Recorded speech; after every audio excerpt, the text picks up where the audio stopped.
Hey, welcome to the Me Show Mission 2 Men 1 podcast. Every black film ever made. My name is Len, aka the Bat Triple. And as always, I'm joined by my partner. Hey, this is Vincent Williams. So, ladies and gentlemen, we are in the very, very merry month of May. Oh boy. Which means that it is time for another installment, and thankfully the final installment this year. Yes. Of Mother, May I Have Another One of Those Bad Black Movies. We got a doozy for you tonight. Oh, boy. We may have a contender for the baddest of the black movies that there ever was. Interesting. Yes. The $6,000 nigga and Soul Plane are waiting with bated breath. Yes. Yes. And rapping is nipping at their heels. We are in the year of 1987, ladies and gentlemen, and we are reviewing Vincent's selection for Mother May I this month, which is Leonard Part 6. Written, produced, and starring Bill Cosby. Yes, yes, indeed. In 1987, Bill Cosby. Yes. The height of his powers. The apex. The apex. The apex predator. Yes. In Hollywood. Absolutely. At this time. Look, Bill unstoppable. Cosby. Yes. Mm-hmm. Unstoppable. Yes. Before Leonard Part 6. Yeah. Which is what we will be reviewing tonight. Yes, Sharon Eldridge. Only having 2 weeks of Mother May I, we did indeed hit it out of the park. That's we're gonna get y'all concentrated. Yes, Mother May I. Yes, this is that's right. Yes, this is a bad movie bomb. Yes, we are dropping here. Shout out to everyone out there who are watching us as we are streaming live via StreamYard to Facebook and Twitter and Twitch. Good evening, one and all. Not Twitter. I'm sorry. We're not streaming to Twitter. We're streaming to YouTube. YouTube. That's right. I was like, something didn't sound right there. It's one of them. Right. One of them. We on everything. Yes. We're on everything. We're on everything. Black Planet, MySpace. Is Black Planet still a thing? I don't know. I just like to talk about Black Planet. Were you on Black Planet? I was not. I just remember the commercials. And I just love the fact that immediately, black people said, yeah, I'm not, we need somewhere where we won't have to deal with white people on the internet. Yes, that's true. And somebody said, we can make some money off of that. And thus Black Planet. And thus Black Planet. And what was the dating site? Black People Meet? Yeah. Yeah.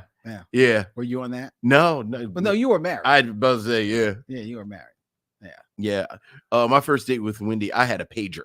That's how long ago that was. That was a long time ago. ago. So that was quite a long time. Yeah, I missed all this. I don't know nothing about none of this.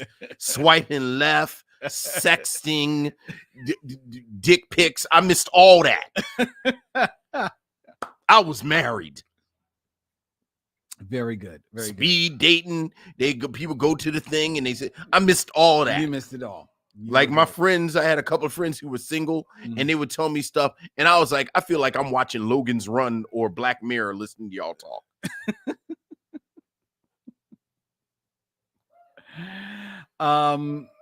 Yeah. All right. Well, shout out to everybody in the chat. Hello to each and every one of you.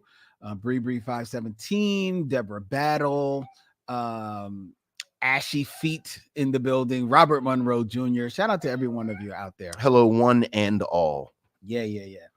We're having a good time tonight, ladies and gentlemen. We have emails, Vincent.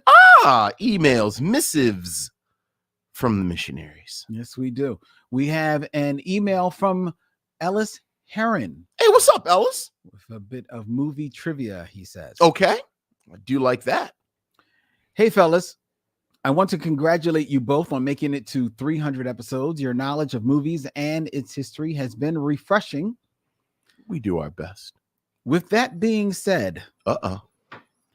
I'm here to increase that knowledge. Oh, excellent. Unfortunately, Uh-oh.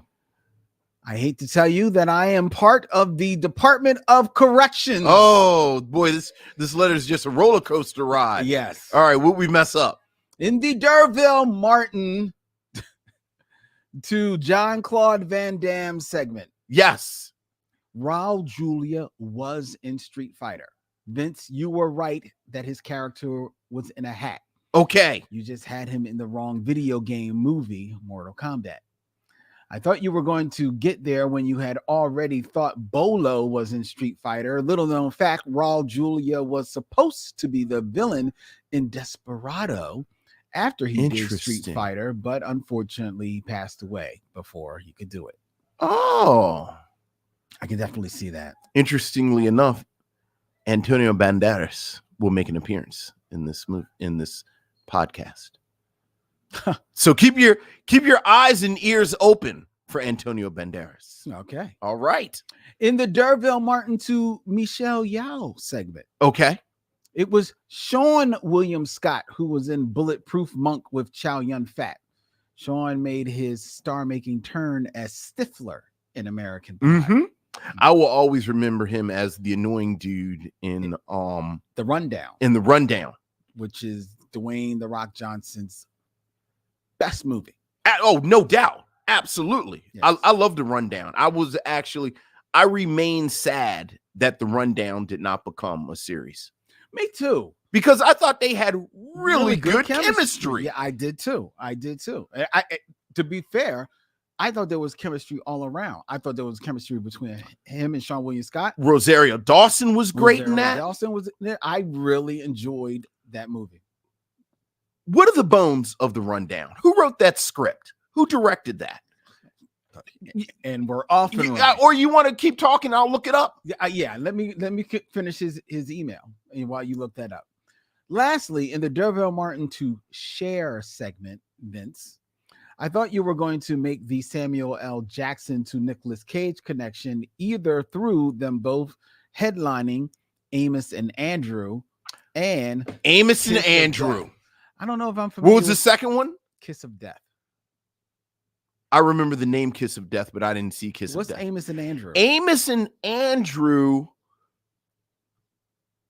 I forget the exact plot, but Nicolas Cage kind of plays almost a version of his character from Raising Arizona. So he's kind of hillbilly-ish. And then Samuel L. Jackson plays like a stiff upper lip, middle-class black guy. Okay, yeah, I'm seeing it from 1993. Hijinks ensue.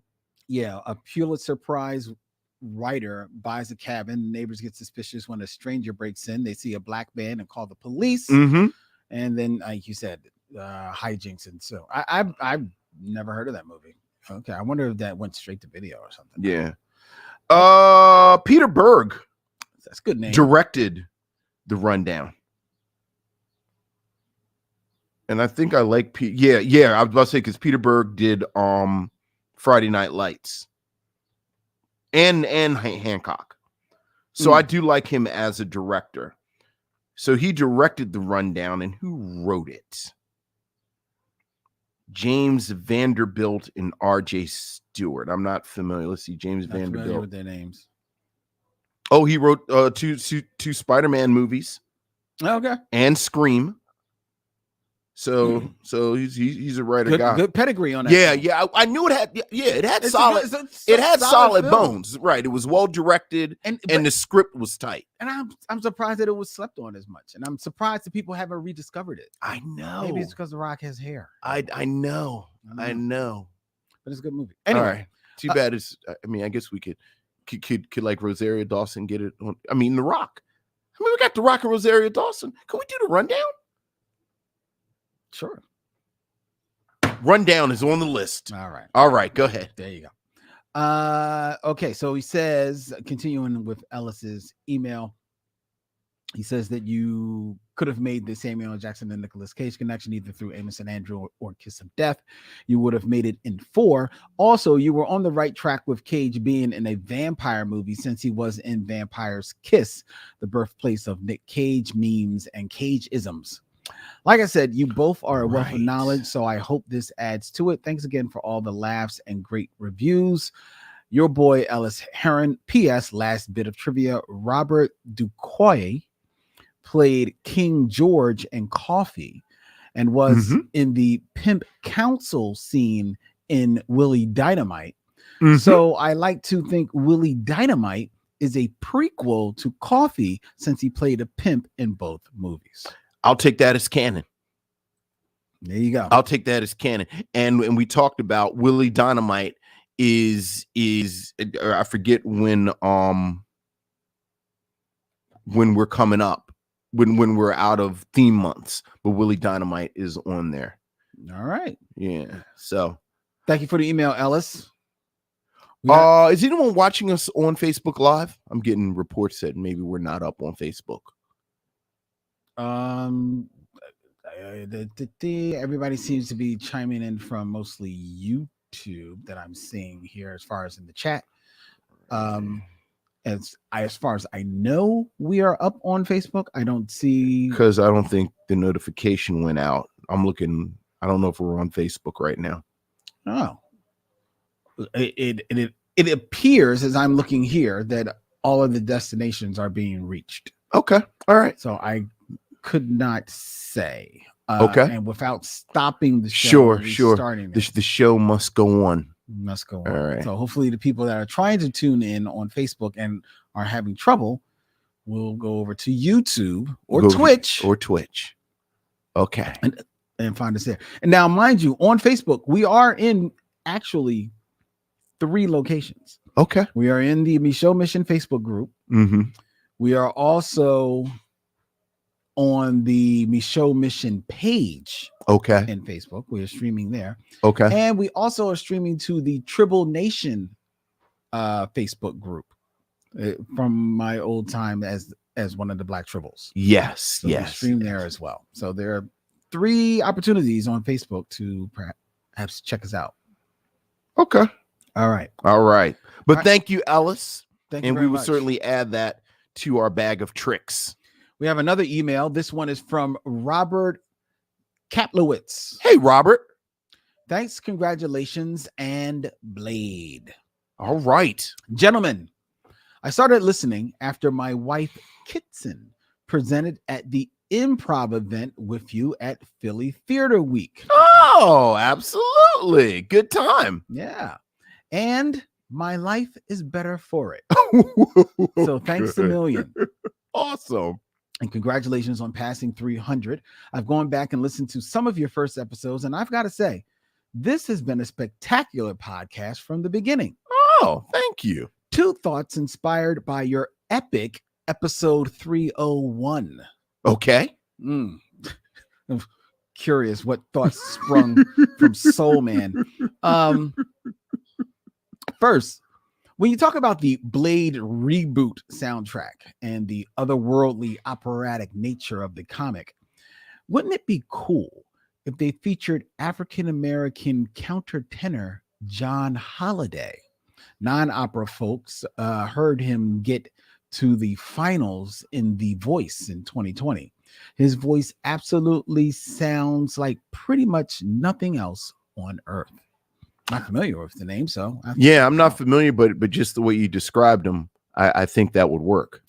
I think because I do like I said, I do think there's this otherworldly sort of feature to Blade's world that I think it's like a world right underneath our world. Yeah, that works really well. That in both films, I think both directors did a really good job conveying Blade 1 and 2. Blade 1 and 2. So yeah, even though I would have to say I think it's more successful in Blade 1 because the second one is definitely leans more on the action. Well, but it's Guillermo del Toro, so it's that horror world. I know. I don't. You know. But for some reason, I just feel Yeah. I in thinking about it, Yeah. feel like it's more prevalent in my mind Yeah. in the first one, but it's definitely there. Yeah. Robert continues. Second, thank you for tackling Soul Man. Well, you're welcome. You do the work so you don't have to. As a white kid who saw it back in the theater in 96, or excuse me, in 86, I hadn't really never taken the time to look back and really break down why it left me feeling so clammy and uncomfortable. At 13, I didn't have the tools to adequately understand all of the actively destructive crap that made up that turd sandwich of a movie. And it feels good to be able to flush it down the toilet of my personal history. I know that's not why you do what you do, but it's a side benefit on this one. You're welcome. Hey, absolutely. If we all get it out of our system, we're doing the Lord's work. There you go. Oh, and knowing movie actors, not making excuses, but it is possible that James Earl Jones heard what you laid out as the elevator pitch for the movie. A privileged white kid experiences life through a black lens and comes to understand his privilege, and signed a contract based on that. After all, actors often only get their scenes and never even see the rest of the script. But maybe I'm just hoping to keep him on his pedestal. Thanks again for all you do, Rob Kaplowitz. P.S. I'd love to hear your thoughts on Car Wash in one of the next 300 episodes. It's so weird how Car Wash has slipped through the cracks. Yeah. Because it seems like a film that we've done already. And whenever it comes up, it's like, oh, wow, we've never actually done Car Wash. No, we really haven't. Yeah. We haven't. You know, I'm fascinated by Car Wash because it doesn't actually have a plot. There is no plot to Car Wash. It is absolutely just a day at a car wash. Yeah. Yeah. That's all it is. I think they loosely try to build a plot like through the Ivan Dixon's and Bill Duke's character, sort of a little bit. They find something like, maybe we'll put a button on this. I hope we're not talking out of school, but why did we not ask Bill Duke about Car Wash? Oh, you know what? How did Car Wash not come up? You know we done fucked up.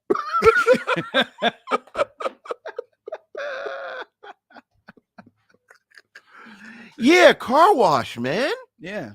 And you know that's one of I forget his last name. I know it's Michael, but it's the brother that wrote Michael, is it Schultz? Yeah, you know it's a Michael Schultz movie. Yeah. I'm like, Car Wash is one of them films like Car Wash. I'm surprised we haven't done Car Wash yet. I'm surprised we haven't done Cooley High yet. Well, that's on you. I've said this before publicly. I'll say it again. I'm never going to pick Cooley High because that's your movie. I know. So until you pick it, we won't do Cooley High. I know. And it's one of those movies that you kind of like keep on a pedestal because you think, Lawrence Hilton Jacob's going to come on the show. It's like, have y'all done Cooley High? I know. No, we haven't. Would you like know. to do it? I know. Or maybe get Glenn Turman. I'm about to say there are a couple. Or Garrett Morris. Look. Yeah, we gotta get Garrett Morris. Yeah. See, Robert Monroe Jr. in the chat is actually saying, like, boy, I could have sworn that you did Car Wash. It seems like we would have done it because it's a nice, safe movie. Like, it seems like something we would have done in the first 150 or so. We were kind of getting our feet wet. Yeah. It's like it's enough backstory that you can talk about it. It's not a whole lot going on in it. No. You talk about Ivan Dixon and he's in Hogan's Heroes and this and, it's Bill Duke. And to be fair, we've actually done Ivan Dixon a favor in that the first time he comes up on the show is Nothing But a Man. I know. Which is a far superior movie. Is also coming up tonight. Oh, is it? Gloria Foster. Oh, that's right. Gloria Foster. That's right. Again, thank you, Rob, for that email. Yes. And speaking of, James Earl Jones and Soul Man, and possibly rightfully being embarrassed by being in a movie. Yes. James Earl Jones is in, a wretched movie called Soul Man. Yes. But James Earl Jones doesn't necessarily need to be embarrassed by his performance in that movie. Look, yeah, Because I mean, like, is it Oscar winning? No, but he's James Earl Jones. right. He plays his position. He plays his position. He shows up and he's James Earl Jones. Right. But with that in mind, and also thinking about what's coming later down the pike when we get to our review of this movie, I thought for tonight's top 5, all right, our brand new feature, which doesn't have a theme song yet, but it's coming. It's coming. You got to build to these things. You gotta build it, Mhm. because I still want to hear from y'all whether or not y'all like this. Okay. So for tonight's top 5, Okay. I wondered, were there any black roles of embarrassment? Black actors in movies, name actors who really probably should be embarrassed by the roles that they did. Oh boy, you might step on a few toes with this one. I may step on a few toes, but I try to be very selective. Okay. And like not pick on anybody who's coming right out of the gate with their career. Right. These are people who have choices. Yeah, exactly. Okay. These people have choices. All right. All right. So you ready for tonight's top 5? I am. Who is number 5? Top 5, number 5 of the top 5 black roles of embarrassment. We have Halle Berry in Catwoman from 2004. It's pretty bad. It's pretty bad. It's pretty bad. It actually is a film that won, and Halle Berry's performance itself won the Razzie Award. It did. For worst film and worst performance in the film in 2004. But here's why I put that at number 5. Mm-hmm. Because it's a bad movie. Halle Berry owns that it's a bad movie. She accepted her Razzie. And I believe at the time she was the only person to ever appear at their award ceremony and receive her award. And because she took it in, hey, look, took it in stride. It was a bad film. Yeah. So I gotta respect her for that. Yeah. Oh yeah. And we've always said it. I think Halle Berry has a great sense of humor. Absolutely. And that's just another evidence of her sense of humor. Absolutely. So that's why I put her at number 5. Okay. Okay. She's number 5. Now, it progressively gets worse. Oh. And people who it's May. Who should know better and seemingly don't. Now, next we have at number 4. Michael B. Jordan from Fantastic Four from 2015. Okay. Michael B. Jordan was cast in the Fantastic Four movie from 2015 as Johnny Storm, aka the Human Torch. Yes. In another historically bad superhero film. Yeah. And I think it is a film that if you pay attention, somewhere around the 22, 23, 24 minute mark, you can see Michael B. Jordan looking at the camera and saying, I've made a mistake. Yes. I don't know. I got to push back. I think he's still fairly early in his career.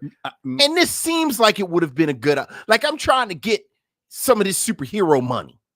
I don't know. He's coming off of Fruitville Station in 2015. Yeah. And I believe that might be, I want to see exactly where I had his filmography, but I had to drop it for a second. Where does that fit? Like this is pre-Creed. Obviously, it's pre-Black Panther. Well, yeah, it's definitely before that. But 2015, by the time 2015, Creed comes out the same year. Okay. Creed comes out the same year. Now, the reason why I don't give him the pass is because while it was in smaller roles, by the time he does that, he had done Fruitville Station. Right. Critically acclaimed, but yes. I don't know if it's a marquee making role. Well, I think it's definitely the film that showed that he could be a leading man of some substance. Okay. You could argue maybe that did more for Ryan Coogler, but still. Okay. But the year before, he was in Red Tails and in Chronicle. Chronicle was a good movie. Yeah, and Chronicle kind of raised his profile. That raised his profile. Yeah. And Red Tails was definitely more of an ensemble and like a bit of a misstep, but not because of the people in it. That was more about the direction. All right, I'm gonna give you this, but okay. And I don't think he's good in the movie. All right. And that's the other thing. He's not good. I mean, nobody is good in the movie. I also can't really fight you because I haven't seen it. You never. Then shut up. Yeah, I haven't seen it. No. I'm talking about, like, even if he's as bad as you say he is, this isn't, like, I don't know if Eddie Murphy's going to show up, but, Eddie Murphy has been very vocal about he's been in terrible movies just because they pay him like $20 million. And how am I going to turn down to, like, I'm from Brooklyn. How much I'm like, I think that's a direct quote. Right, like, I'm from Brooklyn. How am I going to turn down $20 million for anything? Right. So, but all right. All right. Number 4, Michael B. Jordan. Right. And just to tell you, Eddie Murphy does not show up on this list. Oh. He does not. You will be surprised at who was number 1. Oh. But first, we have to go to number 3. Yes. And number 3 is Whoopi Goldberg for Theodore Rex. 1995.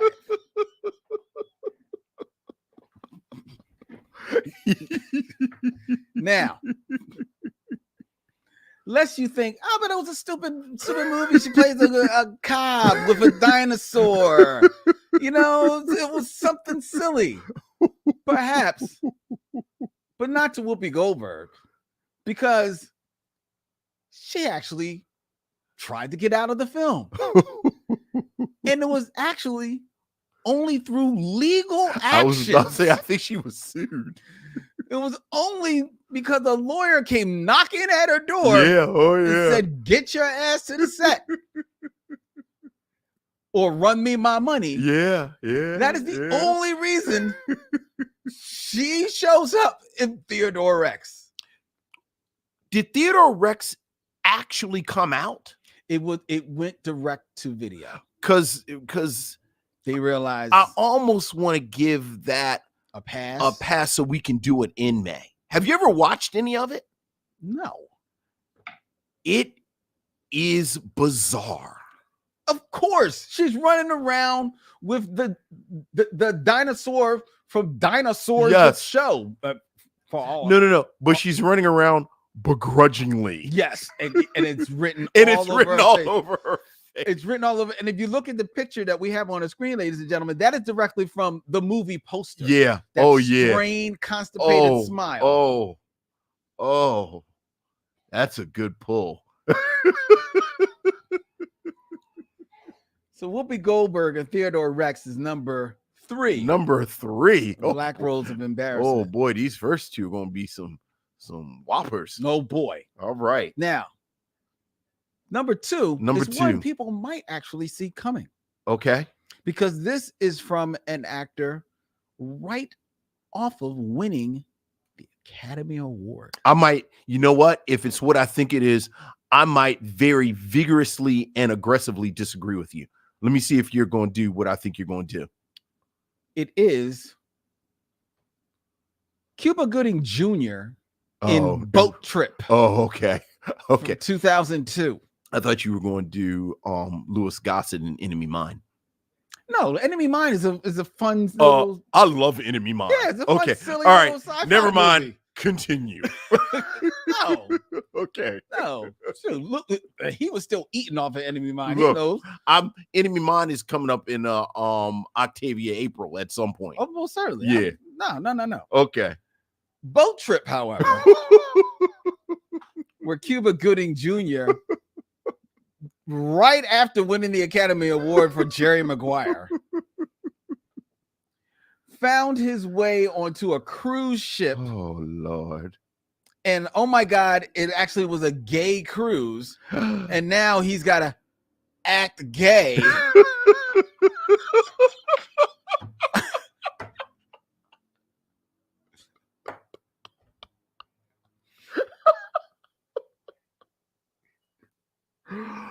Oh boy, is that with Horatio Sands? Mhm. Is he in that? Mhm. And mind you, this was after, because his act it's the next year after Jerry Maguire, Uh-huh. but it's his direct follow-up to Jerry Maguire. Is Boat Trip. It's was Snow Dogs. Snow Dogs. But Snow Dogs gets a pass because it was a family movie. And from what I understand, I think there's some question of whether or not he filmed that right before, Right. or like filmed it like immediately after finishing Jerry Maguire. This was filmed in the wake Right. of Jerry Plus, Maguire. Snow Dogs has a strangely passionate fan base. Yeah, well, it's a dumb family movie. Okay, but here's the real question. Is this before or after Radio? Oh, this is before radio. So he made Boat Trip, Yes. which is wildly offensive Yes. and bigoted towards gay people. Yes. And then he made Radio. Then he made radio. Which is wildly offensive. Right, and big. Yeah. Wow. Because that's the other way that you zigged, and I thought you were going to zag. When you said Cuba Gooding Jr., I said, oh, well, he's about to talk about radio. No. And then you talked about Boat Trip, which I had forgotten all about. Right. And he wishes that he could. Yeah. But he can't. Because it's out there. Because it's out there. Now, this begs the question, well, what the hell could be number one? I just assume it's Cuba Gooding Jr. again in radio. It's not. I thought maybe he appeared on the list twice. It's not. Okay. However, it is another actor in a film after the film that makes him a star. After the film for which he wins the Academy Award. It's not Louis Gossett Jr. in Enemy Mine, is it? It's not Louis Gossett Jr. Okay, in good. Enemy Mine. All right. You know what it is, Vincent? What is it? It's Denzel Washington in what is it? Heart Condition from 1990. Heart Condition. That's the appropriate look. Is that the one where somebody gets a black heart and he's a ghost or something? Exactly. Denzel Washington is a lawyer. Bob Hoskins of Who Framed Roger Rabbit fame is a cop. Denzel Washington is gunned down. Right. And Bob Hoskins gets his heart. Yeah. As well as his ghost. Yes. And now they have to go and solve Denzel Washington's murder. I don't know if I've actually seen that. I have. Is it? It's that because bad? that was my other criteria. These had to be films that you saw, right?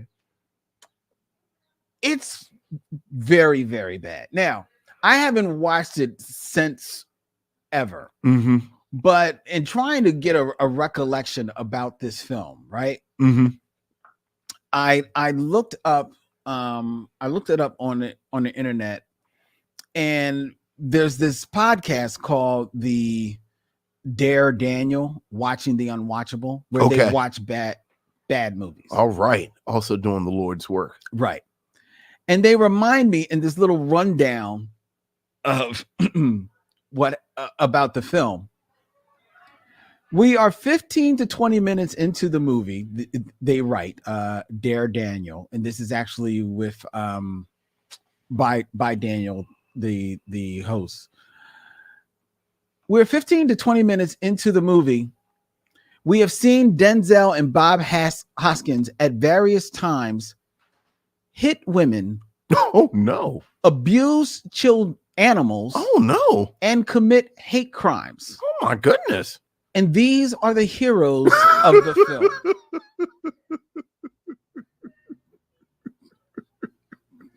The 90s were a different time. Yeah. So number one with a bullet, because Denzel Washington, 1990. This is after Glory. Yeah. Because I wanted to say, was this early in his career? Yeah, no, 1990. This is after Glory. Yes, it is. This is after Cry Freedom. Yeah. Denzel Washington knows better. I mean, Mo Better Blues has got to be right there. If it's not 90, it's 91. Exactly. Yeah. Exactly. Yeah. So I could not give Denzel Washington. And give you a pass, Mr. Washington. No. All right. No. So that is number one. Number one on the Black Rolls of Embarrassment. Black Rolls of Embarrassment. This week's top 5. This week's top 5. All right. Top 5. All right. All right. Ah, that was fun. I hope you're enjoying this, ladies and gentlemen. Let us know what you think of our new feature, Top 5. I gotta go watch Pterosaurus Rex. Deborah Battle says that I like Heart Condition. It's an okay movie. That's not a rousing defense of it. No, it's not. It's not at all. All right. We are trucking along, ladies and gentlemen, and it is time. Moving right along. You know what time it is, Vincent? What time it is? Hammer time? No. It's not hammer time? It's not hammer time. Okay. It's time for 6 degrees. 6 degrees Martin. Of D'Urville Martin. That's the key.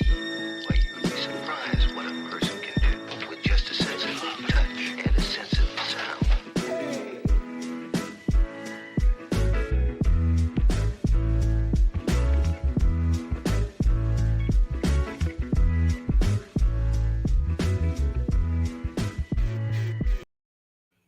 6 degrees of D'Urville Martin, ladies and gentlemen, where Vincent has 6 movies or less to get from 70s bon vivant D'Urville Martin. An icon, even. Yes, he is.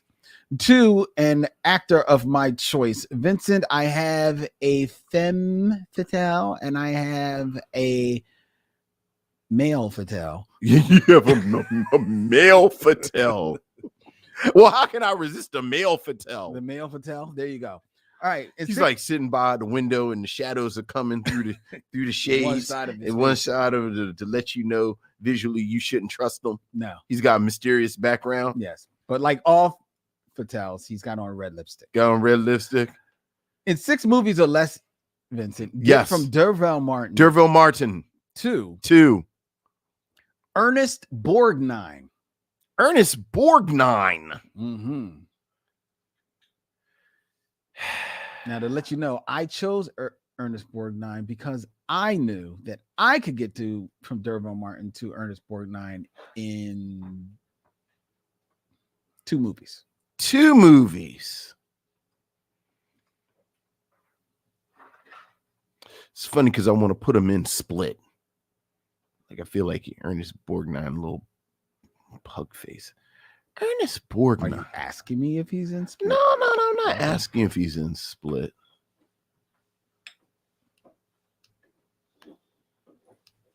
Wait. Is Ernest Borgnine in Split? Yes. Yeah, all right, there you go. Yeah, I thought it was in Split. All right, D'Urville Martin is in D'Urville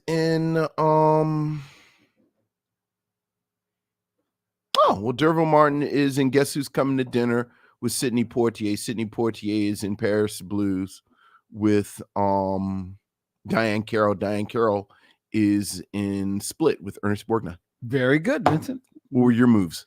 My moves were D'Urville Martin is in Guess Who's Coming to Dinner with Spencer Tracy. Oh. Who's in Bad Day at Black Rock with Ernest Borgnine. Bad Day at Black Rock. I never think that's a cowboy movie, right? No, it's not. What's that? What am I thinking about? I don't know. It's a film. Thinking about City Slickers. City Slickers.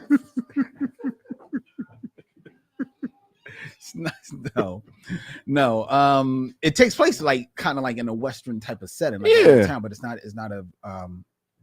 cowboy movie. Is nobody wearing them hats? Is somebody wearing them? They are wearing cowboy. Then it's a cowboy movie. But it's not a cowboy because it's not set in that time.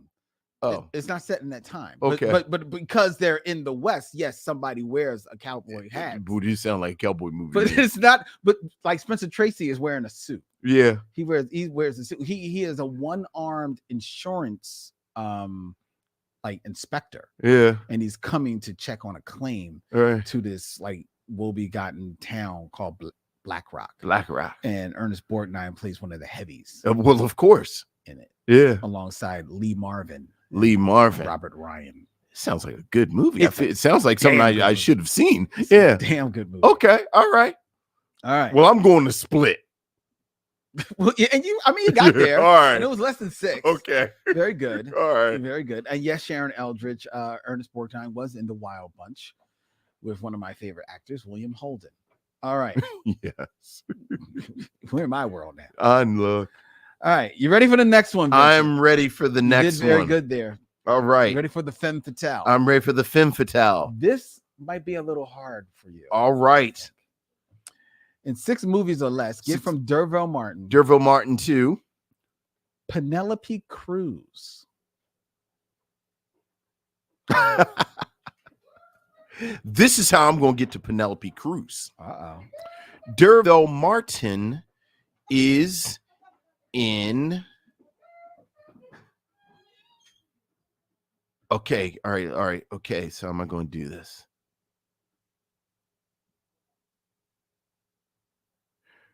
Derville Martin Mhm. is in Sheba Baby with who? Pam Grier. Very good. Pam Grier is in Jackie Brown with Samuel Jackson. Mhm. Samuel Jackson is in Endgame with Paul Rudd. Okay. Paul Rudd is an Anchorman with Jack Black, Okay. who's in Nacho Libre with Penelope Cruz. Wow. Yeah. Very good. Yeah, I figure I'd take the back roads. I took the That's it. back roads. I think you got to take back roads to get to Penelope Cruz, don't you? Really? No, she's in stuff. Yeah, but I mean, She's in stuff. I mean, I don't. She's knock not in it. stuff that I've seen, frankly. Yeah. Like, frankly, she's one of those actresses in those sort of, the studio gets a bunch of agents together and then they make movies. Yeah. And she makes serious movies. God Yeah. bless her, you know. But she was also in Nacho Libre as the nun Was she? that Jack Black had sort of a flirtatious attraction with. Okay. All right. You know who almost made the top 5 black roles of embarrassment, also playing a nun in a movie? I mean, I hope it's not Whoopi Goldberg. No, it's not Whoopi Goldberg. Okay, all right. Jennifer Hudson. What movie is she in playing a nun? Jennifer Hudson plays a nun in the Three Stooges movie. And I started. What do you? Why would you have even watched that? I love the Three Stooges. I love and know everything Three Stooges. Right. I have a Three Stooges book. So you watched the Three Stooges movie that had none of the Stooges in it. Well, yeah, because Okay, all right, just making sure. wait a minute. Like Curly Joe isn't in it. Wait a minute. Obviously, you don't know the Three Stooges. Nobody cares about Curly Joe. How you know everything about the Three Stooges? You just stop at the original Nobody three? cares about Curly Joe. No, we understand that he's there, and unfortunately, I believe he, up to a couple of years ago, had control of the estate. But You got real aggressive just now about Curly Joe. Did I touch a chord with Curly? Yes. So who is it? So it's Mo, Larry, Curly, yes, Shim, who's Shem? not Shim, Shem. Shimp. There's somebody, but because Curly Joe is like the last one, isn't Yes, yes. It was. Who's after Shimp? It's Joe Besser, And then Curly Joe. then Curly Joe. Yes, How was Curly Joe? Well, I guess he was the last man he's standing. the last man standing. He's the last man Well, standing. yeah, you know, he's of course, no longer standing, but yes, he was the last. How was he in control of the estate though? It seemed Because like he was like the last man standing, and but it didn't seem like he'd be in control of any of because the paperwork. historically for years they relied on Mo to do most of the paperwork, and Mo, while the smarter of all of them, he was the smartest stooge. So My brother would say he was a valedictorian of summer school. Exactly. Exactly. So they never really worked out the money. Oh, quite no. Right. Yeah. Yeah. I think in like over the last maybe 5 to 10 years, it's been straightened out a little bit so that the estates now You own never some share know about what it. kind of factoids. This is fantastic. Larry is a Philadelphia native, correct? Yes. Yeah. The mural down on South Street. Yeah. Oh, yeah. Yes, Larry Fine. Larry Fine. But you don't really mess with Curly Joe. Nobody messes You don't with mess Curly Joe. Curly Joe Dorita. We don't see him. Oh, you know Curly Joe's last name. Yes, I know his last name. Yes. Nobody messes with Curly Joe. Nobody messes We with. don't like Curly Joe. We don't really even like Joe. You Joe don't- Besser. You don't like Joe Besser. No. I mess with Shemp a little bit. No, Shemp was good. I mess with Shemp. Because All right. Shemp and Shemp, believe it or not, he predates Curly in the act. Interesting. But then he left because he wanted to do more solo acting, and he didn't get along with like the guy who was running the Three Stooges, Ted Healy. Right. So he said, "I'm going to go do my own." So thing. then Mo brings in his brother. his other brother. Wait, Oh, you didn't know? who else is Mo? I thought it was just Mo and Curly were brothers. No, Mo, Curly, and Shemp are all brothers. Shemp is a brother. Yeah, Shemp Howard. Boy, I tell you, You never knew that? I never knew Shemp was a brother. Yeah. I just knew he was the fourth stooge. No. So when they bring in, so when Shemp leaves to go do acting, and you can see, like if you look at some old films from like the 30s, you'll see Shemp is like a bit of a character. Right. actor and something. So Mo goes and gets his brother, and then to just kind of shake it up a little bit, he talks Curly into cutting his hair, because Curly had a full head of hair. Oh. But he talks him into cutting his hair Boy. bald so that they will have the three distinctive looks. Ellis, you talking about bringing this is my bread and meat right here. This is it. This is why I do this, right? This is fantastic. So this means that you are probably unaware, because it doesn't sound like you were big on Stoogeville. I was big enough that I could name them. That was it. That was it. Like I knew all 6 of them. Okay. All right. Then And I knew that Mo and Curly were brothers. right. Well, Shemp was a brother too. I did not know Shemp was a brother. Now, Curly, after he had to leave after suffering, I think he suffered about 2 or 3 heart attacks. So Mhm. he ultimately had to retire. Right. After he left, he is retired. He lets his hair grow back. 'Cause he Okay. had a full head of hair. And then famously on one short that they did with Shemp, and I believe it takes place on the train, they are all like running through a train, and you hear a guy snoring, and they lift up the hat, and it's Curly with all of his hair laying there snoring, and they just make a face and put the hat down and keep running. And it was the only time all 4 of them were on screen at the same time.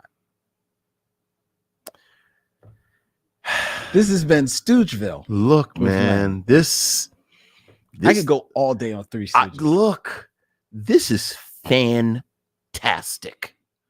So this is why I had to see that movie. I bow to your superior knowledge of the Three Stooges. That is fantastic. There you go. All right. And Bree 517 says, yeah, that's right. Call them out by their government name. I will. You always felt bad for Shemp. Like people would shit on Shemp. But I was like, I like Shemp. No, see, Shemp is funny. here's the thing. People don't really shit on Shemp. I mean, yes, does the world prefer Curly? Of course. They do. Yeah. Shemp, he finds a lane, and people, Shemp definitely has his fans. Right. They shit on Joe Besser, who comes after Shemp, because Shemp died. That's the reason why Shemp left. Joe Besser joins, and Joe Besser had been a star in like the 30s and 40s. He was like on TV. He was on the Abbott and Costello TV show. Okay. He had been like a little bit of a star. Right. So he said, all right, well, at this stage of my career, because they were all older guys, I'll do it. But here's the thing.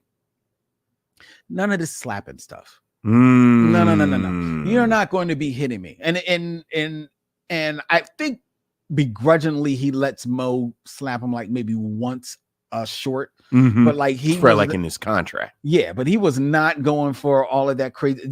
And a lot of it is Joe like needling at Mo because that's one was his bratty character that he played for years, and two, he was like, because I you ain't doing the other thing, right? So they shit on him, and then when he leaves, and pretty much the Three Stooges are pretty much there. Oh yeah, they're running on fumes. They're running on fumes. They actually are done. Yeah. But what happens is television happens. And television finds all the shorts and they start showing them on TV and their popularity grows again. Right. And Mo and Larry, because they never really made any money on the shorts, now they can make some money on public appearances. And now people kind of want to put them in movies again. Well, it's only two of them. So they need to find somebody who can at least approximate the most famous look of the Three Stooges, which is Curly, thus Curly Joe Dorita. And Curly has died at this point. Oh, Curly died. And Shemp is dead. Yeah. And people don't mess with Joe. Right. So then you get Curly Joe, which he looked like a serial killer. Yeah. Like Curly Joe just looked really weird. And he was just a bit actor. I don't think he was a comedian, but he did like comic stuff. But even in the films where you can see him on his own, he's not funny. Right. And in the Three Stooges movies, he's not funny. Yeah. He just looks He kind of looks like, Curly. Yeah, kind of looks like Curly. Well, we got to stop this because this is fascinating. We were on time. This is absolutely fascinating to me. I did not know you were a Stooge guy. Yeah. So because next I'm gonna ask you something about the Little Rascals, and then we just gonna have to stop. We just gonna have to stop the podcast. All right. Okay. All right. Let's get into our review. And then you and I'll talk about the Three Stooges later. Yeah. Right. Okay. We always do this. We were doing great on time. Hey, man, this is your fault. You brought up the Three Stooges. Who knew that you didn't know the Three Stooges? Who knows this much about the Three Stooges? Yes, exactly. Yeah. There are fans. I know they're fans. All right. But all right.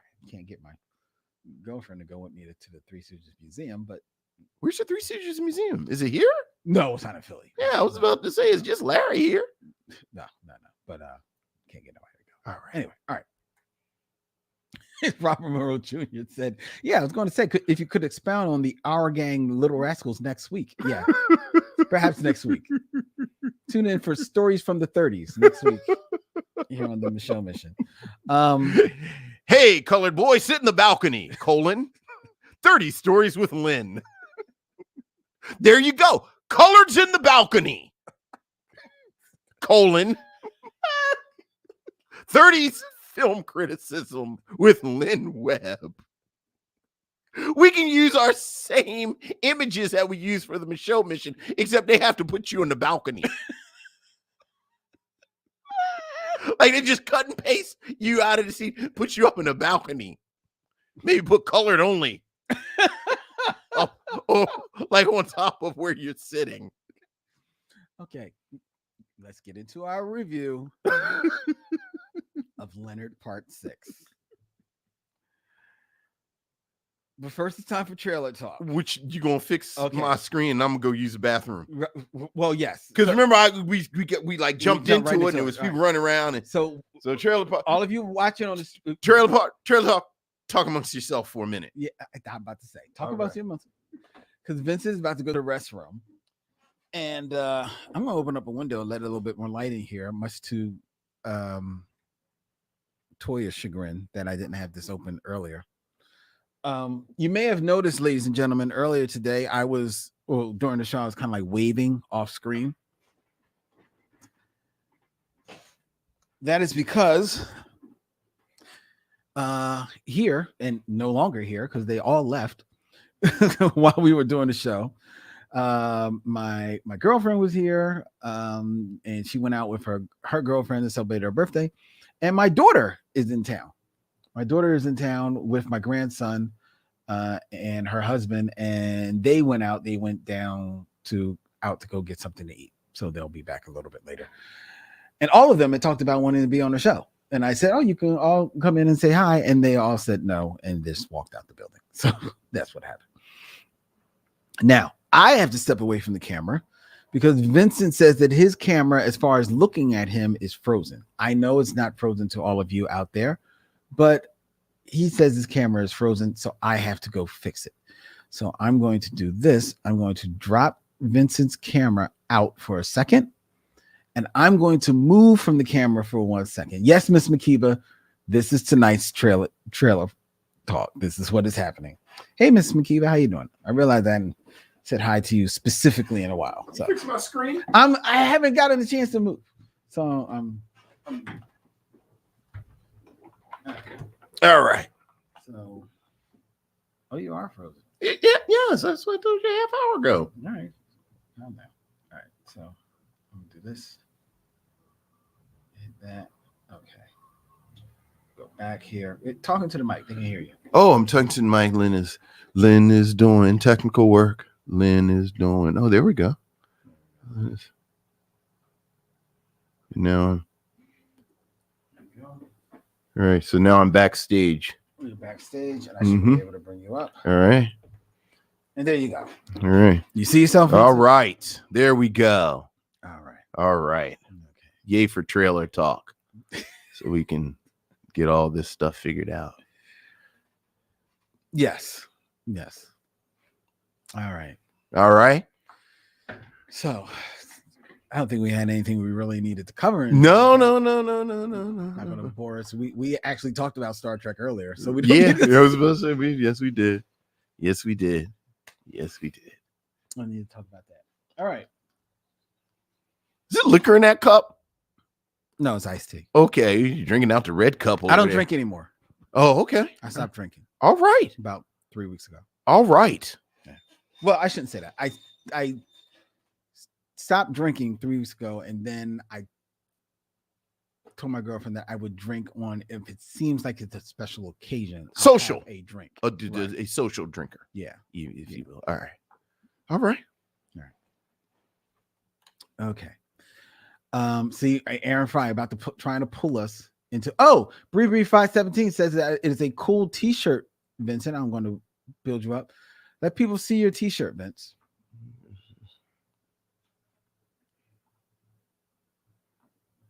Look at that, Marvin Gaye. Marvin Gaye. It's fly. My son said big boots when I walk by. Is that what he said? Because he's got the big silver boots. Yeah. Now I know that's a famous image, but it's not like but it's not like an album cover. I don't. It's think just a so. photo. Yeah, it's just a photo. Yeah. Yeah.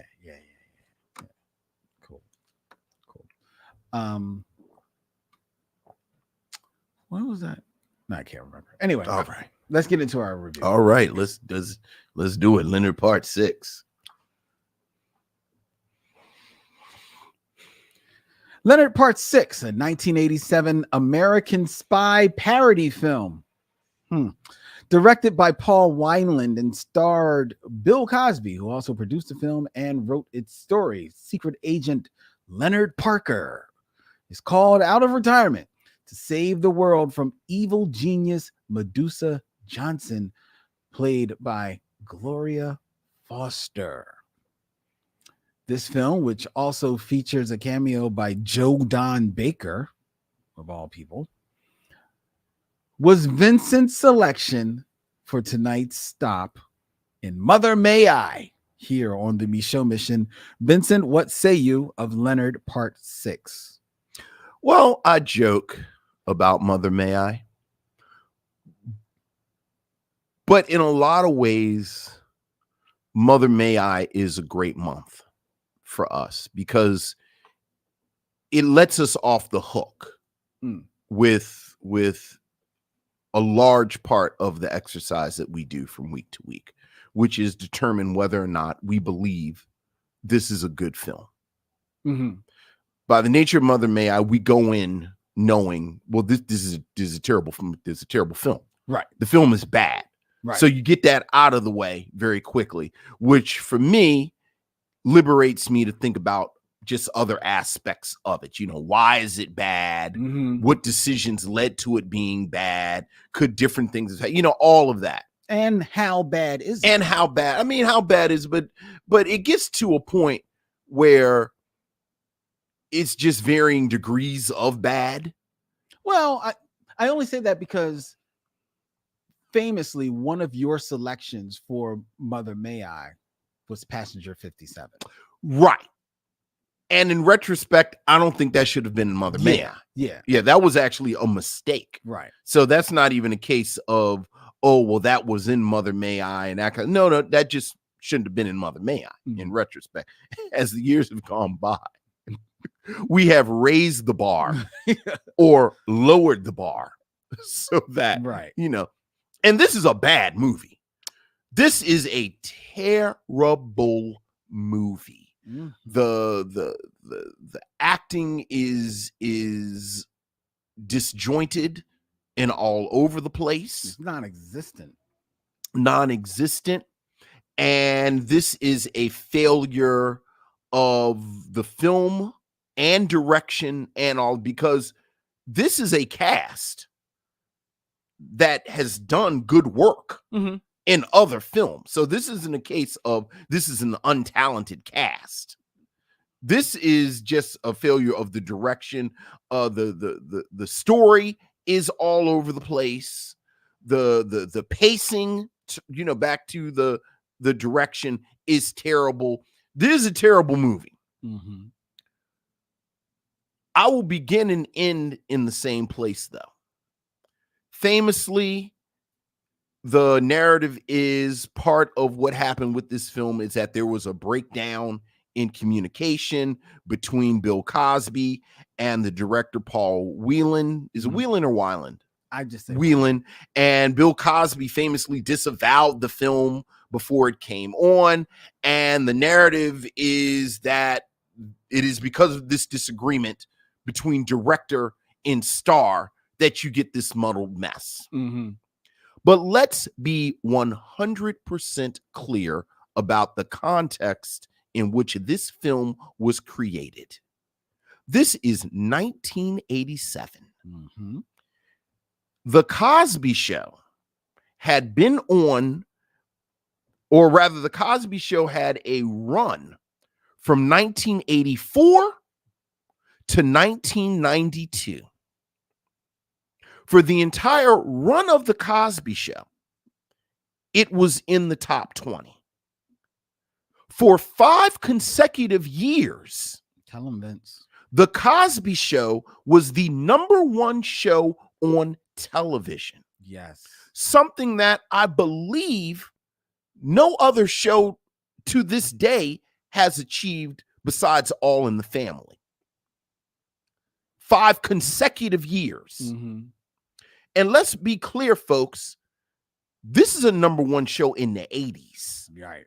This isn't like a #1 show now where, you know, I think Yellowstone on Paramount Plus actually has the most viewers now. But, you know, it's like on Paramount Plus, you know, it's different factors. It's different factors going in. This is in the 80s. Yeah. And this number now is like maybe 10 million.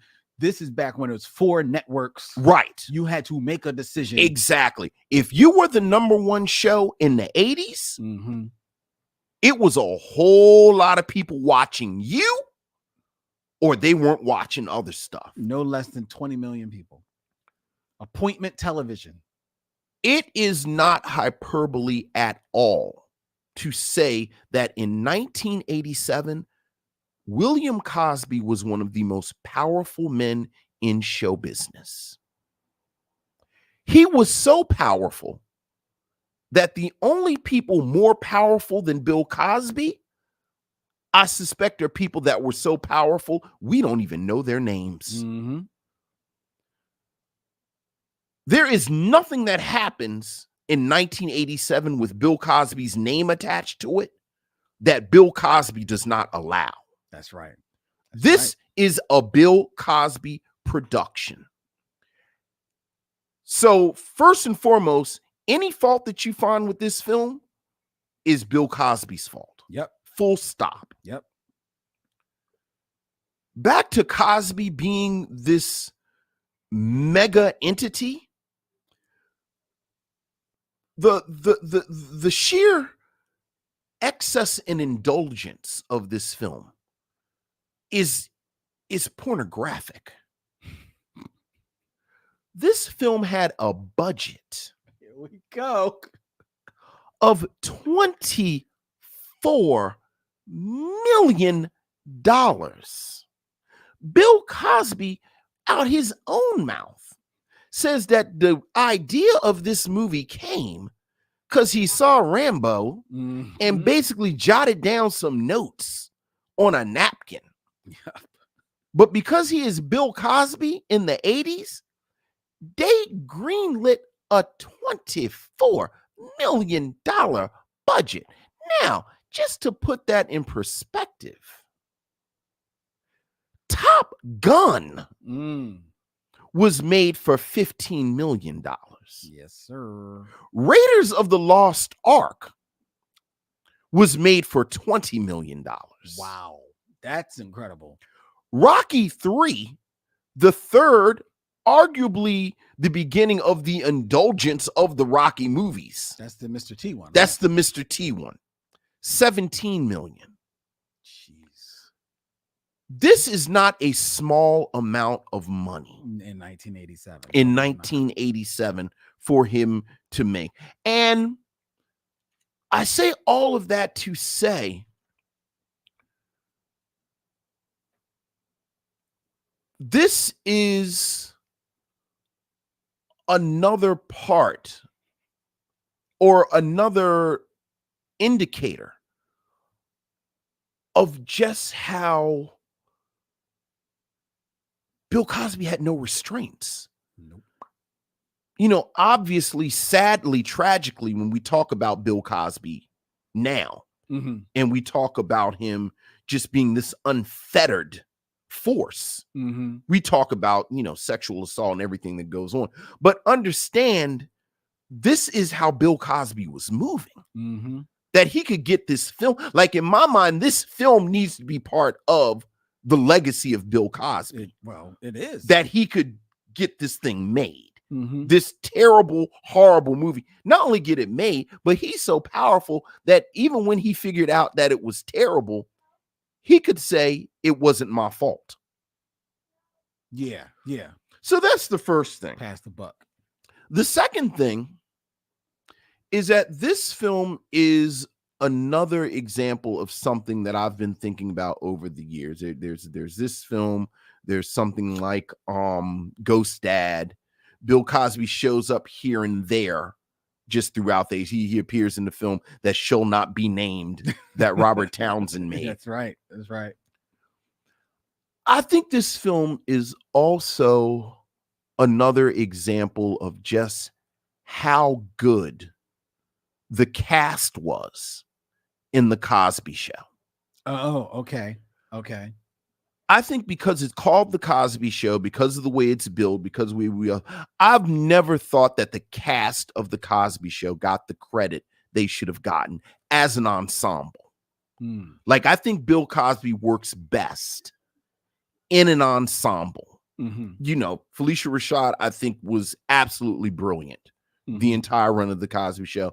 I was thinking earlier today, has there been a cast of child actors, top to bottom, as solid as the Huxtable kids?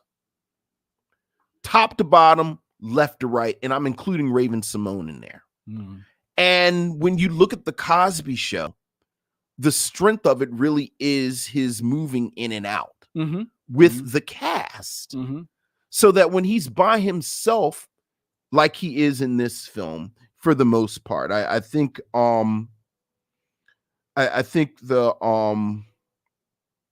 actor who plays his butler because he's a rich retired spy. Yeah, his butler is Frayne, played by Tom Courtenay. I think Tom Courtenay just doesn't have that much chemistry with Bill Cosby. I think you see they're trying to do something with him, but it's just not there. So there's that as well. Like, it made me kind of think again, wow, the Cosby Show cast was great.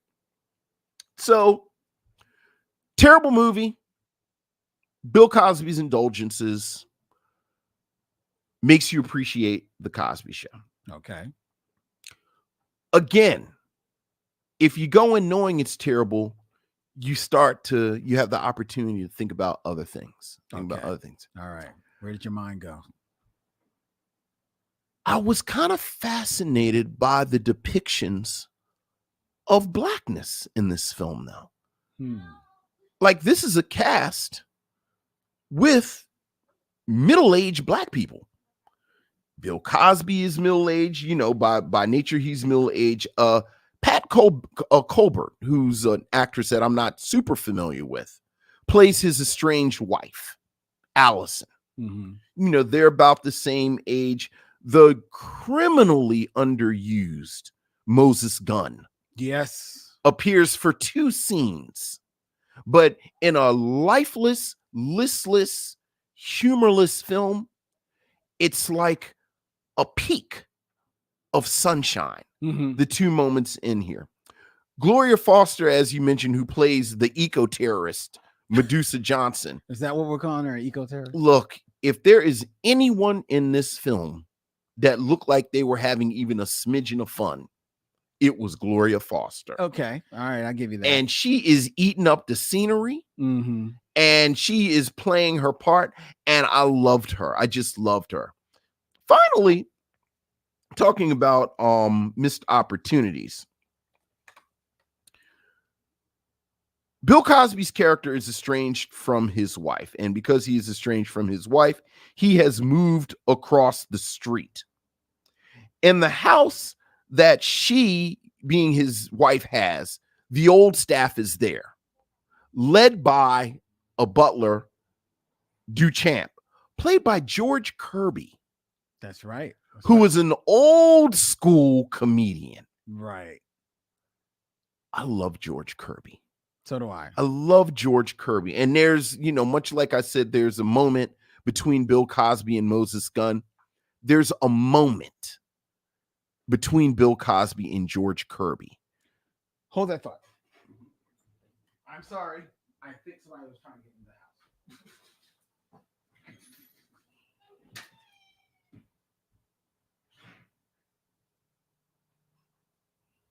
Olivia, are you trying to come in? Are you trying to come in?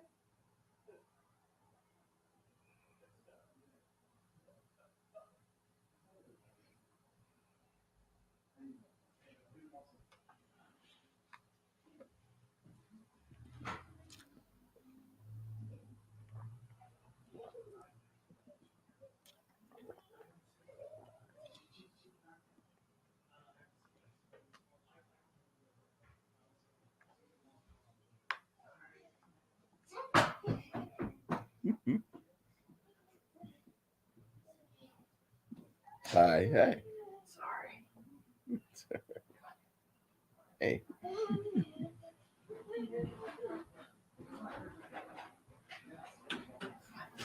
We didn't want us to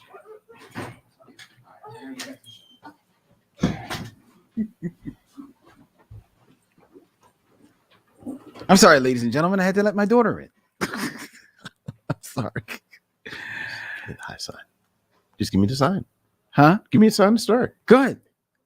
There's a moment between George Kirby and Bill Cosby where you get that this really neat frisson where Bill Cosby is very much the 80s polished black comedian, black performer. And George Kirby has that wonderful Chitlin circuit vibe to him that you think, oh, George Kirby should have played Tom Courtney's part, Mm-hmm. where he could have been that butler. And I don't know why the choice was made to not have them, but I like the image of all these middle-aged Black people Okay. just sort of in these roles that are decidedly not roles Mm-hmm. that you would see middle-aged Black actors in.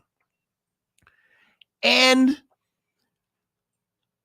there is a version of this movie where you have this racial representation Mm-hmm. in roles that you don't necessarily see them in, where you have this mix of tones of action and comedy. The whole plot point of someone is a spy and somehow that gets complicated by their family life is one that has worked lots of times. I just saw earlier today the trailer. They're doing a True Lies television series. Oh yeah, I did see that. Yeah.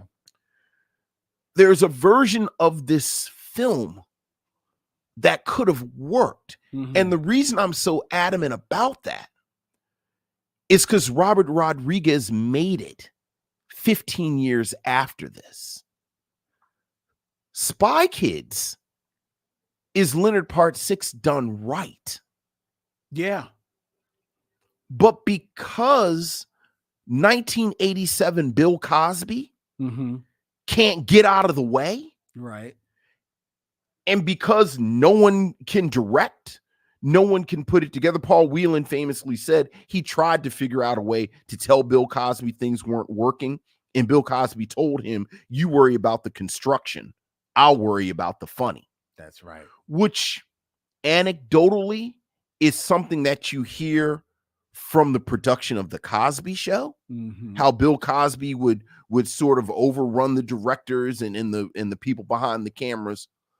But because it is Bill Cosby in 1987, with the indulgences that we're speaking of, Mm-hmm.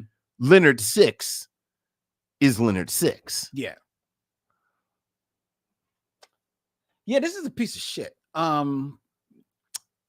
The indulgence that you talk about begins the moment the movie comes on, it begins where Bill Cosby, as you mentioned, at the height of his powers, took the $24 million budget that he was given for this film and said, obviously to whomever, because he was the producer of this movie, you know, it would be nice here at the top of the film where people usually, especially because this is going to be like a spy film, you may have some real flashy, you know, title sequence and things of that nature. You know, I've got these kids who send me all of these really cool picture pages. You know, I do picture pages. I do picture pages on Captain Kangaroo. They sent me all these cool picture pages. Wouldn't it be nice if we just had some pictures, drawings of some animals, and we have them as the title sequence? I think that would be really sharp. Now, I don't know whether or not these drawings are actual picture pages that are sent in by kids, but they might as well be, because that's what they look like, because they are crayon drawings of animals on black screen with just some credits. That's your entire credit sequence. And the other piece of hubris that told me that, oh, this is just an exercise in self-indulgence, is that along the way in those credits, and very early in the credits, there is a credit that says assistant to executive producer Mr. Cosby. This wasn't a credit from the end of the movie. This wasn't even a credit that appears, late in the opening credits. It's about the 5th or 6th credit that the assistant to the executive producer, Mr. Cosby, gets their own screen time. Do you know how much people negotiate so that their name can either be just alone on the screen as a credit, or if you are a semi-famous actor, then you get all the list of the leading participants in a film, and then it'll say "and your name"? Yeah. Oh yeah. Oh yeah.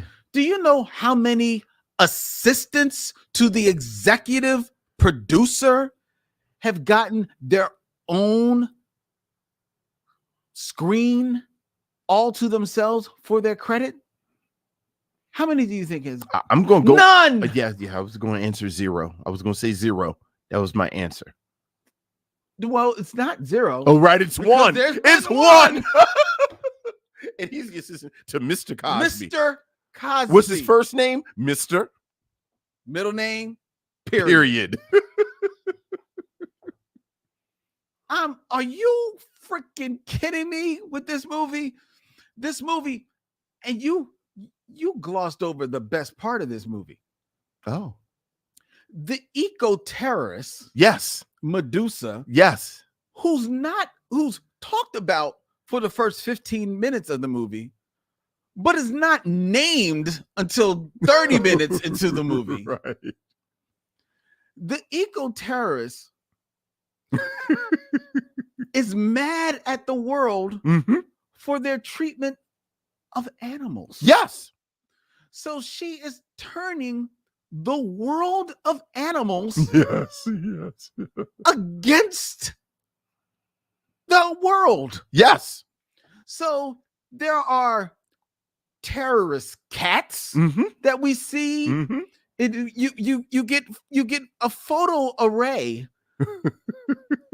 of these cats that have killed people, a couple that were killed in their car by killer squirrels. And then you get your first set piece when a locust of frogs ribbit their way onto screen. And you're thinking, well, they're coming in the hundreds, so they must just going to deafen us with their croaking. Right. But no. These are super frogs, because where there are many of us, there is strength. Yes. Don't believe us? Watch these frogs now croak and hop as they lift a car. Yeah. And hop it over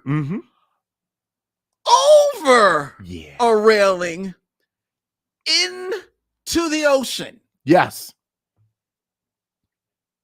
Because Medusa said so. She can control the animals. She can control the animals. I was going to say she's like evil Dr. Doolittle.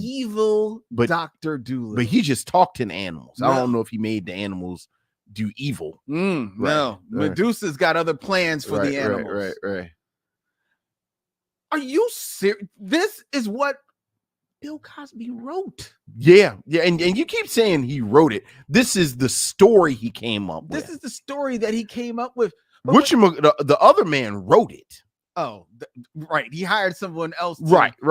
Let's be clear. I don't think Bill Cosby sat down with a legal pad and wrote this out. No, he didn't get into his final script and pull this together. Right. But this is the fever dream that was spawned by Rambo. Yes. Yeah, Jonathan Reynolds wrote it, who went on to win a Pulitzer Prize. So, Speaking of what he maybe took from Rambo. Yeah. Because as you will know, and I've talked about it before, it is not long after the whole Rambo and Rocky gets real self-indulgent that Sylvester Stallone starts taking control of those, film series. Yes. And each of them dissolve into basically montages that are strung together. Yes. Yes. Leave it to Bill Cosby to take the wrong lesson from the montage. Yeah. Because Bill Cosby inserts a montage into this movie. Because while he is estranged from his wife, who we are introduced in almost silhouette, Yeah. as if perhaps is Felicia Rashad going to show up in this film as his wife? Right. Could that actually be Diane Carroll? Could it actually perhaps be his actual wife, Camille? Because she comes off in silhouette and we only see like her lips lovingly purse. Yeah. As she says, "No, meet me at 9 p.m. Yeah. Which then cuts to a montage of Bill Cosby, Leonard Parker, ex-CIA agent, getting ready for his date with his estranged wife. And it is a long montage. It is a 7-minute montage. I was about to say it's almost 10 minutes. Yeah. And the movie's only an hour and 25 minutes. Thank you. Yeah. This montage is longer than most songs. Yeah. It's a 7-minute montage. And you talk about how he and the Frank character who plays his butler do not have any chemistry, really. They don't have any chemistry. Tom Courtney is cast in this film because he has in England, he's been in more than a few spy comedies. Okay. Often playing like either the butler or some stuffed shirt, and to comedic effect. Sure. So that's why he's cast in this role in this film. However, because Bill Cosby, again, as we know, at the height of his power, again, as we know, swimming in self-indulgence. Yeah. Bill Cosby does not want to share the screen with anyone. So therefore, Tom Frame is not really given anything to work space. off. I don't want to put anything on him without proof. But what I thought with the George Kirby was that, like, the problem with him and George Kirby is that George Kirby pulls some of the attention away from him. He pulls some of the attention away from him because George Kirby is enough of an actor and enough of a physical presence that he knows with what little he's given exactly to pull it. And I don't want to just put that on Bill Cosby, because I do think he is fairly generous in the Cosby Show. Yeah, but that's the Cosby Show, which by nature has to be an ensemble. Right. But yeah, I was and what you got to remember is the George Kirby scenes. He pulled a little bit of attention. You could see a little bit, but they actually feel like there's more on the cutting room floor. Which speaks to what you're saying, like, because again, there's nothing on the screen right that got up there that Bill Cosby didn't say, I want this, I want that, I don't want this, I don't want that. And the reason why it pains me to say it, but I think I agree with you. And the reason why Gloria Foster does work at least a little bit in this film, to be fair, I'll be honest, she doesn't work for me. Does she look like she's having fun? Yeah, but I'm still not digging what she's doing because one, the script is so bad, so she still doesn't have anything to work with, and I honestly just don't think that she's really acting that great in it. Like, I would have loved to see someone like Eartha Kitt in this role, the exact same lines, but Eartha Kitt knows how to get it over and knows how to work with it. Gloria Foster, I don't think it it's not working at all. Hey, And man. she's got there's I'm not en- fighting with you over Gloria Foster. there's enough set in Leonard pieces Part 6. to play with, because Mhm. she's in the lands of Chippendales for some reason. I don't understand. It's never explained. It's never It's just explained. never. It's But- just never. There's all these beefy black vegetarians that she's rolling around with. It makes absolutely Wearing no sense. white hot pants. Hot pants and tank tops. It makes absolutely no sense. No sense at all. You know, there was an essay floating around that it says in defense of Leonard Part 6, and it frames it as this Dadaist absurdist comedy Mm, where no. I'm just, because there are aspects, because we haven't even talked about the ballet scene where he gets in the dance battle with the vegetarian dancers who are dressed like animals, and they're like dancing Yeah. and clawing at him, and it looks like the spoiler, like the waffle party from Severance, and it's like, what is happening right now? Well, here's the thing. Because there's another montage where he is loading up to go on the spy job. Right.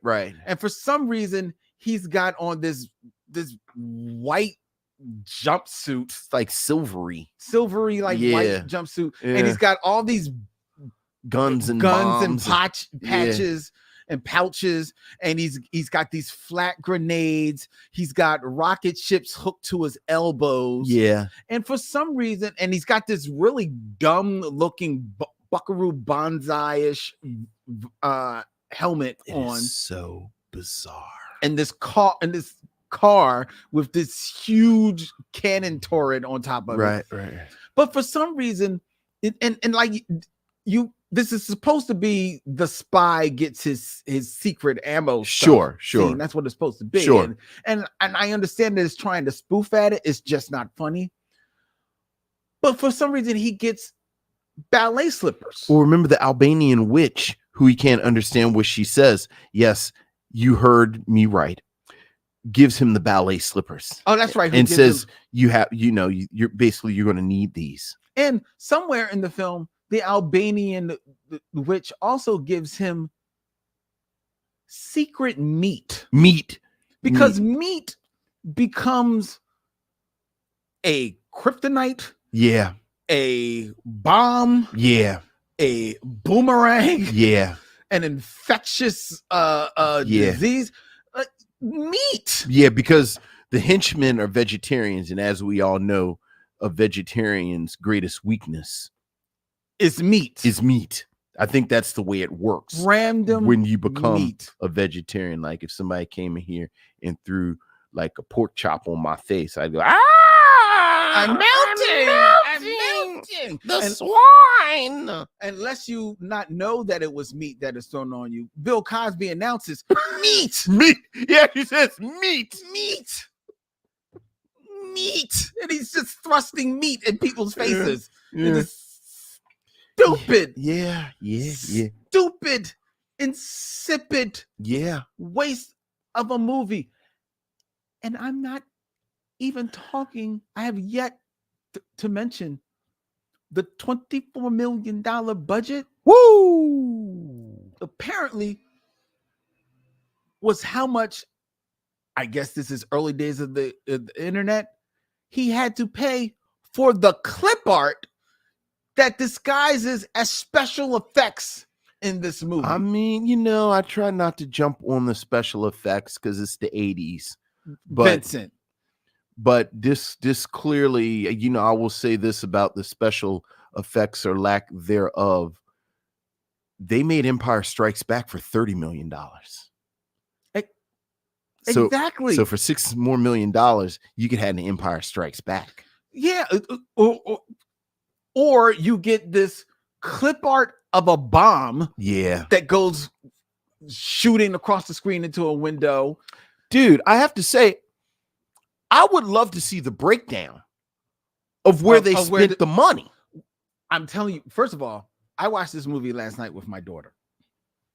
My daughter, she was the one, because I was just sitting there watching the movie. I usually look up like the stuff later. Right. She is the one, like in the middle of the movie, she's like, I've got to see how much this movie cost. Yeah. And then she saw that it was $24 million. The next words out her mouth was, oh, this was a tax write-off for Mr. Cosby. Mm. And I was like, I don't think, Look, wow. look, Because the $24 million, Vincent, is not on the screen. look. It's not on the screen. They, what do we have?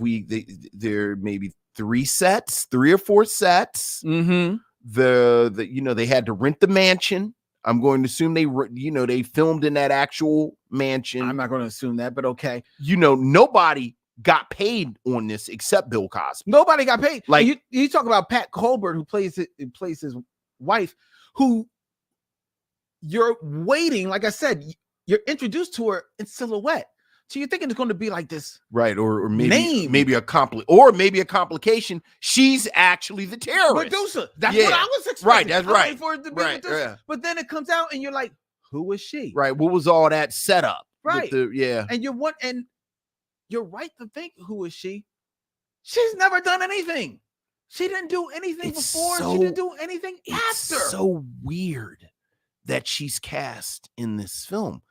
I mean, even in Ghost Dad, which comes out, it's Denise Nicholas. Like I talked about Moses Gunn Mm-hmm. and Gloria Foster and George Kirby, and you get the sense like somebody's doing somebody a solid. Well, Either we read this script, but you are man, so we gonna do this, or I'm Bill Cosby. I'm gonna break y'all off some of this $24 million, so I'm gonna do you a solid. But you get the sense someone is doing someone a solid to be in this movie. And it's the Fantastic Four that you just said. George Kirby, probably a low man on the totem pole. Right. Threw him a couple of dollars and a couple of burgers. Moses Gunn put some money in his pocket. Right. Gloria Foster. Okay, I had you on the Cosby Show as well. They probably jerked you on the money. Here you go. Lion's share went into Bill Cosby's money. Rest of that check, bulk of that check, paid for 3 songs from his good buddy Peebo Bryson. Yeah. The only person on this soundtrack besides Regina Bell who sings on one song with Peebo Bryson. And they certainly lean on them songs. They don't have anything else to lean on in this song. And I'm willing to bet that the song that he did with Regina Bell was a song that they presented to Disney that they didn't buy for Beauty and the Beast. And he said, well, because you certainly it's not on the screen. I mean, just the 2 films that I cited. I mean, Raiders of the Lost Ark did their own location. Mm-hmm. And, you've got these elaborate set pieces, Top Gun, everything with Top Gun with the planes and everything. But it's I thought it was a typo. Like when I saw $24 million, at first I thought, okay, well, maybe I'm thinking the $100 million films like we see now. I was like, all right, well, I guess that's not that much. Well, let me look up some other movies to get a reference point. And I think I may have looked up Empire first. And I was like, for $6 million more, they made the second Star Wars movie? Like, this isn't the first one where they were hedging their bets. Yeah. And they paid George Lucas part of it with the action figure license. Mm-hmm. I said, well, let me look up Raiders of the Lost Ark and Top Gun. And then that's when I figured out that this had a bigger budget than those. And then I couldn't figure out where the money went. Yeah, it's insane. And we have not mentioned. Look, you gonna keep finding. Because I see all of y'all in the chat saying, like, y'all building up a case why we should watch this movie. No. Don't do it to yourself. No, I think we are building up a case to read about this because I was actually fascinated by the end, by how this thing happened. Like now I want to read an oral here. I will say this, and I said this about the Cosby Show, how you would hear like every now and I'm a Cosby Show dude. Mm-hmm. So every now and then you would hear bits and pieces, a little grumble from the directors and the writers on the Cosby Show about how Bill Cosby would basically run over him. Yeah. I'm not, hoping is such an icky word to use in this context, but I do hope that in the wake of Bill Cosby's fall from grace, you start to hear some real stories. Because I would love the oral history of this film. I would love to like how Vulture does like the oral history. Yeah, I yeah. would love to see an oral history of Leonard Part 6. I don't think I need to see an oral history of Leonard Part 6. I will say one thing, anything Cosby now, revisiting it, it just feels a little weird. Yeah. Even the most celebrated things, even Uptown Saturday Night. Yeah. But this film, and it feels weird because it's bad, but it also feels weird because a plot point in this movie is the reason why he's estranged from his wife. That's right. Is because she caught him with the 19-year-old girl. That's right. That is in the script. Yeah. That Bill Cosby signed off on. Yeah. And I did go wow when like, wow. I said wow, dog. It was all right there. Yeah. Like, come on. I'm like, Jesus. And again, this is Cosby right now. 87 Cosby is like, this is third season. We are a hit. Yes. Like, I'm now wearing $300 sweaters. Yes. Cosby Show Cosby. Yes. Like, he looks like, like he looks like a rich guy. He does. He actually looks like a rich guy. Even though he is disturbingly sweaty in this movie. Well, I think that's just how they lit black people. Well, I also think, see, I was going to say that, but I also was looking at this film. I don't think they have any lights. It's like, it's so dark. Yeah. The movie is very, very dark. And maybe that's to hide the climax of the film where Bill Cosby rides an ostrich. That's the image. Like, is that on the poster? Is the ostrich on the poster? I believe no, the ostrich isn't on the poster. It's not on the poster. Yeah. I mean, that's the image right there. It's he rides an ostrich, and the ostrich, which famously does not fly. That's the point you want to pull. Ostriches but can't this fly. Ostrich with 200+ pound Bill Cosby sitting on top of it does fly. Yeah. It's funny. One of the many reviews that talk about this train wreck talks about the fact, and I think this is 100% wrong, that Bill Cosby, part of what goes wrong in this film is that Bill Cosby doesn't do physical comedy, which I think is just a complete misreading of Bill Cosby. I think Bill Cosby does great physical comedy. He does. Especially at this time, because he's an athlete. Yeah. Like, you can look at him. He looks like a dude who used to play college sports. Mm-hmm. And again, this is 87 Cosby. Mm-hmm. So he is kind of. Yeah, but he's not. He doesn't do a lot of. Oh, he doesn't do it. Yeah, he doesn't do it. Movie. He doesn't do anything in this at all. No, he doesn't do anything in this at all. At all. But cash a check. So there you go.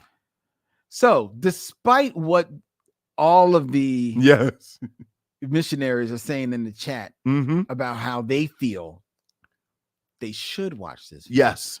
Vincent, yes. Would you recommend that the missionaries watch Leonard Part 6? I would not recommend this film. Much like last week, that train wreck made me want to go watch a better film.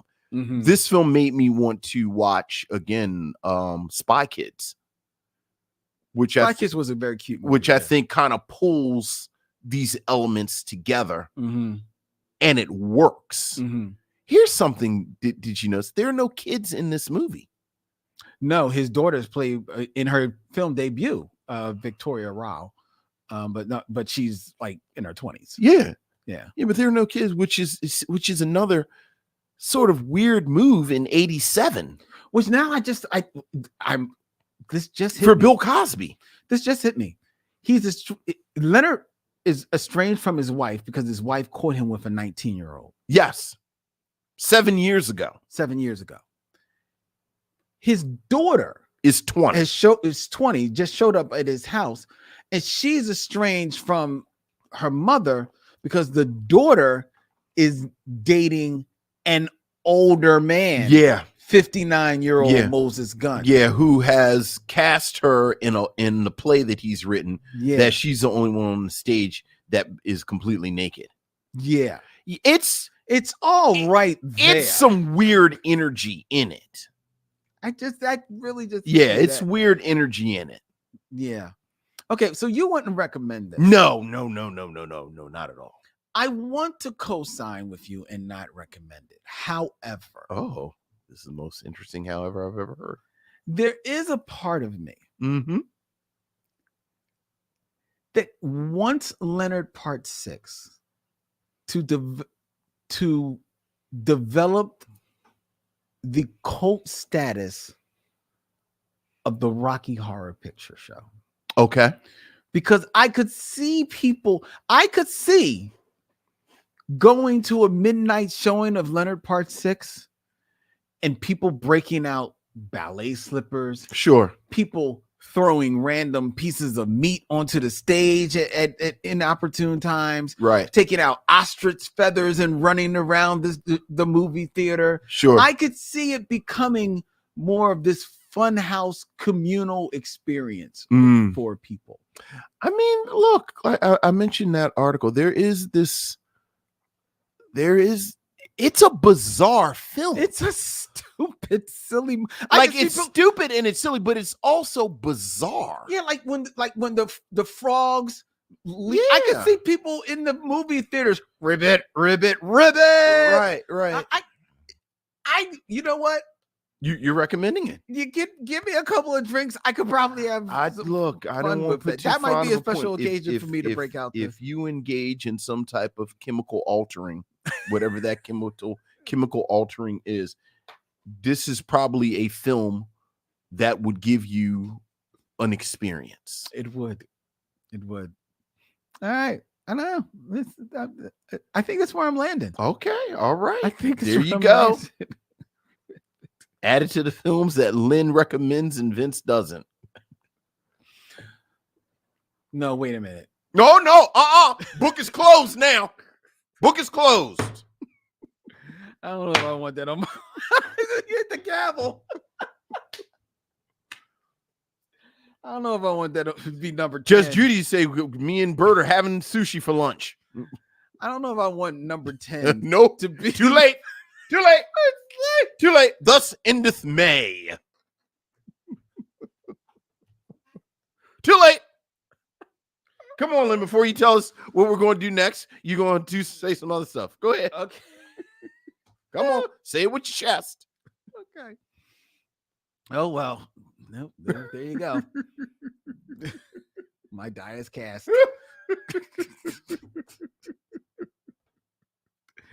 I will never live this down.